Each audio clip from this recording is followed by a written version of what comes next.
ఇస్తాను కదా ఆటో వాళ్ళకి. పైసలు లేవు ఏమి లేవు ఇప్పటికైతే చెక్ లేదు అయితే రావట్లేదు ఇప్పటికైతే వస్తే రావైతే నమ్మకం లేదు. సరే మీరు పక్కన పెడితే 9 ఏళ్ళ టీఆర్ఎస్ పాలనకు ఈ 3 నెలల కాంగ్రెస్ పాలన తేడా ఏమైనా కనబడుతుందా? దానికి ఇప్పుడు అప్పటి నుంచి 9 ఏళ్ళు టీఆర్ఎస్ చేసినా కానీ బస్సులు అనేవి ఫ్రీ పెట్టడం జరగలేదు. పెట్టిన చాలా ఇబ్బంది. ఆల్రెడీ అడ్రస్ చేసిన చాలా దగ్గర చనిపోవడం జరుగుతుంది. నేను మీ గురించి నేను మాట్లాడుతున్నాను. 9 ఏళ్ళ టీఆర్ఎస్ పాలన బాగుందా, రేవంత్ రెడ్డి పాలన బాగుందా? అంటే ఈ బస్సు ఫీ పెట్టడం వల్ల ఇది వేస్ట్ అనిపిస్తుంది. ఇంతకుముందు అయితే బస్సు లేకపోతే ఎలా నచ్చిపోయి తొందరగా ఇలా కొంచెం ఇప్పుడైతే ఈ బస్ ఫీ ఒకటి తీసేయాలని. ఓకే, మరి ఇప్పుడు కరెంట్ ఫ్రీ పెట్టి అది తీసేయాలి. అది ప్రజలకు కదా, మరి ఇది ప్రజలకి కదా. ఇప్పుడు నీకు ఆటో ఉంది కాబట్టి నువ్వు బస్ ఫీ తీసేయమంటున్నావు. ఇప్పుడు మాకు ఆటో లేదు, బస్ ఫ్రీ కావాలనుకుంటున్నాం. మరి పెట్టట్లేదు పిల్లలకు ఇబ్బంది అవుతుంది కదా సార్, చిన్న స్కూల్ పిల్లలకి అయితే చాలా ఇబ్బంది అంటే అవుతుంది. నేను అడిగేది అది కాదు తమ్ముడు. నేను అడిగేది ఏంటంటే 9 ఏళ్ళ టీఆర్ఎస్ పాలన బాగుందా, కాంగ్రెస్ పాలన బాగుందా? టీఆర్ఎస్ పాలన అంటే 10 ఏళ్ళు ఉన్నది కాబట్టి బాగుంది. ఉన్న కాడికి బాగుంది, మంచిగా చేసింది ఆయన. ఓకే, ఈ కాంగ్రెస్ పాలన 3 నెలలు కాలేదు ఇంకా మ్యాక్సిమం. ఇప్పటికైతే మాకు ఆటో డ్రైవర్కి అయితే ఇబ్బంది ఉంది. ఓకే, ఆటో డ్రైవర్లకు ఫ్రీ ఇబ్బంది పెట్టింది బస్సు. ఓకే, బస్ ఫ్రీ వల్ల మీకు ఇబ్బంది అవుతుంది. మీకు కూడా మీకు వేతనం ఇస్తా ఉంటుంది కదా. ఇస్తూ ఉంటుంది కానీ మాకు మాకు లైసెన్స్ లేవు, డ్రైవింగ్ లైసెన్స్ కావాలి, మళ్ళీ మెంబర్షిప్ కావాలి, అవన్నీ కావాలంటే బ్యాచ్ అవన్నీ కావాలంటే ఇబ్బంది. అంటే మీకు ఆటో డ్రైవింగ్ లైసెన్స్ లేకుండా ఆటోలు నడుపుతుంది.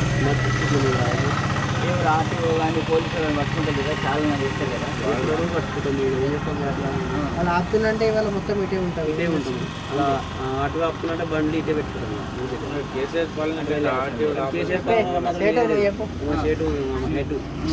పర్లేదు, ఎట్లా ఏం లేదు అంతా గంతే. ఇప్పుడు ఈ 6 గ్యారెంటీలు అన్నాడు కాంగ్రెస్ పార్టీలో, ఇప్పటికి 4 గ్యారెంటీలు అమలులోకి వచ్చాయి. ఈ గ్యారెంటీలు బాగున్నాయా? ఇంకా 2 గ్యారెంటీలు అమలులోకి వస్తాయా, రావా? ఇప్పుడైతే పెట్టిండు, గ్యాస్ పెట్టిండు, కరెంట్ బిల్లు పెట్టిండు, లక్ష్మి పెట్టిండు, బస్సు ఒకటి పెట్టిండు. ఇప్పుడు గ్యాస్ 500 రూపాయలు అన్నాడు, మళ్ళీ 1000 రూపాయలు తీసుకుంటున్నారు, 500 అకౌంట్లో జమ చేస్తా అంటారు. అది నేనే పెట్టిన సార్ 11,000 రూపాయలు. దానికి మనం అది పెట్టిన మంచిగా, కానీ ఇది ఒకటి ఫ్రీ పెట్టకపోతే అయిపో కదా. బస్ ఒకటి అడగలేము, వాళ్ళే హామీ ఇచ్చింది. ఇప్పుడు బస్ ఫ్రీ లేకపోతే అన్ని మంచిగా ఉండదు, బాగుంది. ఈ బస్ ఫ్రీతో మీకు చాలా ఇబ్బంది అవుతుందా? చాలా పొద్దున 8 గంటలకు వచ్చినాం, 7:30 8 గంటలకు వచ్చినాం. ఉన్న 6 రూమ్లో ఉంటాయి వాళ్ళం, ఇక్కడనే ఉన్నాం. బస్సులు ఎక్కిపోతుంది. 41 డ్రైవర్స్ ఉన్నాం. మీరు ఎక్కడి నుంచి ఎక్కడికి వెళ్తారు? మెదక్ టు పాతూరు. ఛార్జీ ఒక క్యానెట్కి 20 రూపాయలు. ఒక ఆటో నిండా కెపాసిటీ ఎంతమంది వేస్తారు? కెపాసిటీ 10 మంది. 10 మంది అంటే 200 రూపాయలు. 10 మంది అంటే 10 మంది ఎక్కుతలేరు. 5గురు కాగానే బస్ దిగుతారు, ఎక్కిపోతారు. దీనివల్ల మీకు చాలా ఇబ్బంది అవుతుంది. చాలా ఇబ్బంది అవుతుంది. మరి మీరు ప్రభుత్వాన్ని ఏం డిమాండ్ చేస్తున్నారు? ఇప్పటికీ డిమాండ్ చేసి చేసి కొంతమంది ఆటో అంటూ పెట్టుకొని చచ్చిపోతారు. అలా న్యూస్ వస్తుంది, మస్తు వస్తుంది. ఇప్పటికే అవుతాయి. అయినా ప్రభుత్వం నుంచి అయితే స్పందన రాలేదు ఇప్పటికే. మరి మీరు ఎమ్మెల్యే గారికి ఒక పిటిషన్ ఇస్తే ఎట్లా ఉంటుంది? ఆటో వాళ్ళందరూ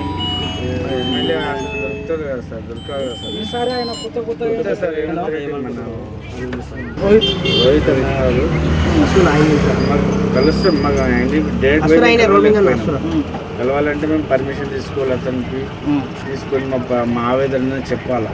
మా ప్రభుత్వం మా పరిస్థితి జీవనాధారం ఏంటి సార్. మరి లేక నేను ఇప్పుడు డిగ్రీ 10th అయిపోయింది, ఫస్ట్ సెకండ్ ఇయర్ చేసిన తర్వాత కూడా మళ్ళీ 11 సంవత్సరాలు చేశాను ఆటో మూడు ఫీల్డ్లోకి వచ్చి.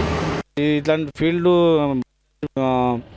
జీరో చేయడము, ఫ్రీ తీసుకెళ్ళడము అనేది ఫస్ట్ టైం నేను చూసిన కాదు. 11 రూపాయలు డీజిల్ ఇప్పటి నుండి ఇప్పటిదాకా ఎవరు జీరో టికెట్ ఎవరు చేయలేదు, ఏ ప్రభుత్వం వచ్చినా చేయలేదు. కానీ అన్ని ఛార్జీలు అన్నీ ఫ్రీ చేసేసి మేము పొట్ట మీద కొట్టేసాం సార్. మాకు డైలీ 400 తీసుకొని 150 తీసుకోవచ్చు. ఇంట్లో ఫ్యామిలీ ఏమి వెళ్తలేదు సార్. మా పొట్ట గడుపుకోవాలంటే కష్టమైంది. మీ యూనియన్ నుంచి మరి ఎమ్మెల్యే దగ్గరికి వెళ్ళి మాట్లాడాలంటే మరి ఒకసారి మా యూనియన్ నుంచి వెళ్ళామంటే మేము ఒకసారి ఇట్లా కార్యకర్తలు ఒకటి ఉంటాయి సార్, మన లీడర్స్లో బీజేపీ కొన్నారు. టీఆర్ఎస్ కొందరు, కాంగ్రెస్ కొందరు నాయకులు అంటే అందరు మా యూత్లో పిల్లలు అందరూ అన్నీ ఒకటి అట్లా పార్టీ చేంజ్ అన్నట్టు చేసి అక్కడికి వెళ్ళమంటే రాగలరు పోతలేము. అందుకే డిమాండ్ ఏంటంటే మాకు ఏదో ఒక సహకారం చేయాలని చెప్పేసి చేస్తున్నాం. ఎమ్మెల్యే మెదక్లో కూడా ఆటో యూనియన్ ఉంది కదా? ఉన్నది సార్. మరి అక్కడ మీరు అందరు ప్రెసిడెంట్ మీరు అందరూ చేసినాం సార్, మేము ర్యాలీ చేసినాం సార్, ర్యాలీ చేసినాం సార్, చేసినాం. చైర్మన్లో కూడా పాల్గొన్నాం, చేసినాము. కానీ ఏమి ఇంతవరకు ఏం మా ఆవేదన అనేది ఏం రాలేదు. ఫలానా అన్ని మంచిగా ఉన్నాయి కానీ బస్సులు పెట్టేది కాకుండా బస్సులు పెట్టి మా పరిస్థితి ఘోరం అయిపోయింది. 10 రూపాయల దండాలు లేదు ఇప్పుడు రోడ్డు మీద. నేను ఉన్నాయి కదా ఇంచుమించు 2 లక్షల బండి తీసుకున్నాను ఆటో. దాన్ని ఈఎంఐ 10,000 నెలకు కట్టేది. ఇంట్లో సంసారం అలా ఉన్నది. ఇంట్లో 10,000 పిల్లలకు అది ఇది అన్నా కానీ రోడ్డు మీద కారోబార్ లేదు. బస్ వస్తున్నది, బండ్లే కూర్చున్నది. ఇట్లా బస్ మనది పాతూరు మెయిన్ రోడేనా, లెక్టూరు బస్ రాగానే వెళ్ళిపోతుంది.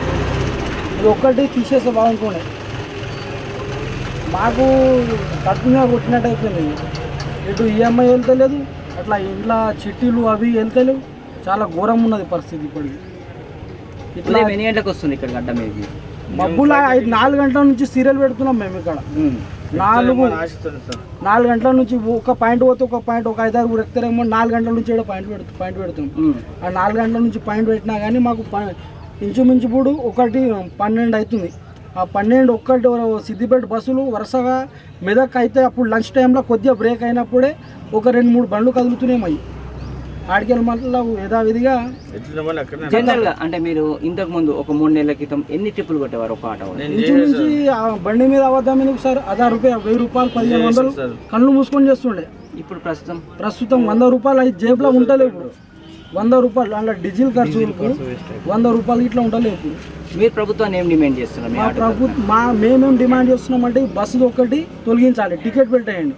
టికెట్ పెట్టేసి దీనికి వాళ్ళు పబ్లిక్ ఇట్లా ఇప్పుడు ప్రభుత్వానికి ఏంటంటే ఇది ఎట్లా చేసేది ఉండే వాస్తవానికి అయితే ఈ ఫ్రీ పెట్టిండు కదా. ఫ్రీ అనేది మనకు డీజిల్ చేసేది ఉండే. డీజిల్ తక్కువ చేసి బస్ కిరాయి ఇప్పుడు పాతూరుకి వెళ్ళి మెదక్ 20 రూపాయలు ఉన్నది, 10 రూపాయలు చేసేది ఉండే. మేము ఇట్లా బతుకుండే, వాళ్ళకి ఇట్లా ఆర్టీసీకి ఇట్లా నష్టం అనేది జరగకపోతుండే కదా సార్. ఇప్పుడు డీజిల్ రేట్ తక్కువైనప్పుడు మాకు ఇట్లా 20 రూపాయల ఛార్జీ, 70 రూపాయలు 80 రూపాయలు డీజిల్ ఉంటే మాకు ఇట్లా ఒక 10 రూపాయలు ఛార్జ్ చేస్తే మాకు జనాలు ఎక్కేటోళ్ళకి ఇట్లా 10 రూపాయలే కదా ఎక్కుదాం, ఆటోని ఎక్కుదామనే ఉద్దేశం ఉంటుండే వాళ్ళకి. బస్సులు బాగా టైట్ అయిపోయి టికెట్లో రాయితీ పెట్టేదండి. టికెట్లో 50% రాయితీ పెడితే మీరు బతుకుతుంది, ఆర్టీసీ బతుకుతుంది. డీజిల్ ఇట్లా తక్కువ చేసేది ఉండే. ఓకే, ఇది ఫ్రీ పెట్టే బదులు డీజిల్ తక్కువ చేస్తే ఏం కాకపోతుండే.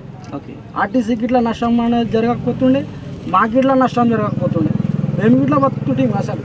ఇంచుమించు 40-45 బండ్లు ఉన్నాయి మా ఊళ్ళో. 40-45 బండ్లు అంటే కరెక్ట్ నడిపి బస్సులు చేయగా ఎవరు వస్తలేరు. ఇప్పుడు ఇలాగే ఇంకొక 1 year నడిచింది అనుకో, మీ ఆటోల పరిస్థితి ఏంటి? కాల పెట్టుకోవాలి సార్, ఏం లేదు. ఖచ్చితంగా ఏదైతే నాకు ఇప్పటికీ 3 కిస్తీలు డ్యూ అయినాయి. 10,000 అయినా 30,000 రూపాయలు డ్యూ అయినా నాకు. 2 కిస్తీలు చూస్తాడు. ఇక బతినాడుతున్నా, ఏం చేయాలి సార్? లేదు కారో దందాలు లేదు రోడ్డు మీద. మేము చేస్తున్నాం కానీ అయితే లేదు.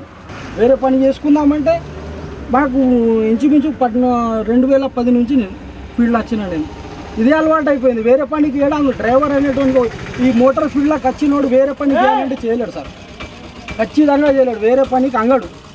ఈ డ్రైవింగ్ ఫీల్డ్లోకి వచ్చిన వ్యక్తి వేరే పని చేయాలంటే చేయలేడు. కష్టం ఇది. మీరు ఎమ్మెల్యే సాబ్కి ఏమని చెప్పాలనుకుంటున్నారు? మా ఎమ్మెల్యే సాబ్ ఆయన మంచివాడే, కాకపోతే ఇప్పుడు ఆయన కొత్త కదా ప్రభుత్వానికి. మీరేమని చెప్పాలనుకుంటున్నారు? మేము చెప్పాలనుకునేది ఏంటంటే మాకు ఈ బస్సు ఒకటి చేస్తే మనం తీసేస్తే బాగుంటుందని మా అభిప్రాయం సార్. అంతా మంచిగానే ఉన్నది, కాకపోతే ఈ బస్సులు చేయంగా మాకైతే చాలా ఎఫెక్ట్. ఇప్పటికీ 3 కిస్తీలు డ్యూ అయినాయి సార్. మరి ఇప్పుడు ఘోరంగా ఉన్నది పరిస్థితి.